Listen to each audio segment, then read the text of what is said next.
Magandang araw po. Ako po si SK Gigawa JJ Aguila. Sa ngalan po ng Sangguniang Kabataan ng Barangay Katuparan, nagpapasalamat po kami sa Simbayanan ni Maria Cooperative dito po sa Taguig. Nagpapasalamat po kami dahil sa donations po na ibinigay po ninyo ng sack of rice. Maraming salamat po.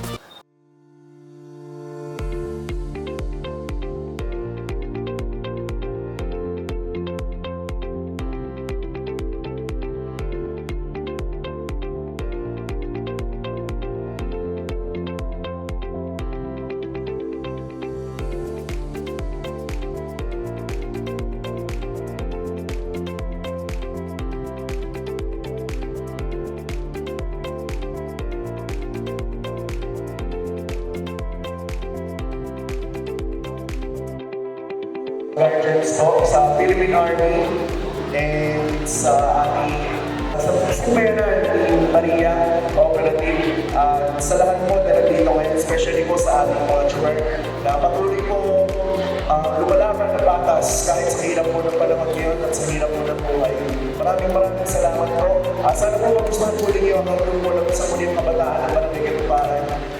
Magandang buhay mga kamay-ari!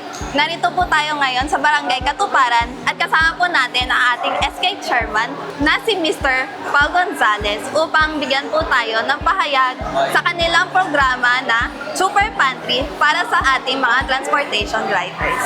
Nandito po tayo ngayon sa ating munting programa para po sa ating mga tsuper. Ito po yung tinatawag nating Super Pantry na kung saan ang SK Katuparan po ay maghahandog ng mga basic goods gaya po ng bigas, canned goods, noodles, vegetables, hygiene kits at iba pa sa atin pong mga PUV or public utility drivers gaya po ng jeepney, taxi, tricycle at bus na taga dito po sa ating barangay.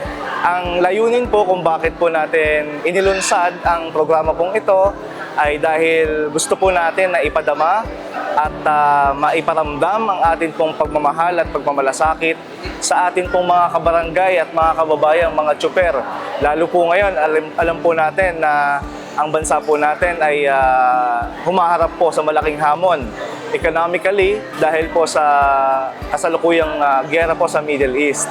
Kaya po, ang una po naming naisip na apektado ng nasabing krisis ay yung atin pong mga tsuper na walang sawang nag-aatid sundo sa mga lugar kung saan po tayo pumupunta. Kaya ito po ay bagamat simple, ngunit ito po ay pagmamahal at pagmamalasakit po natin sa ating mga drivers.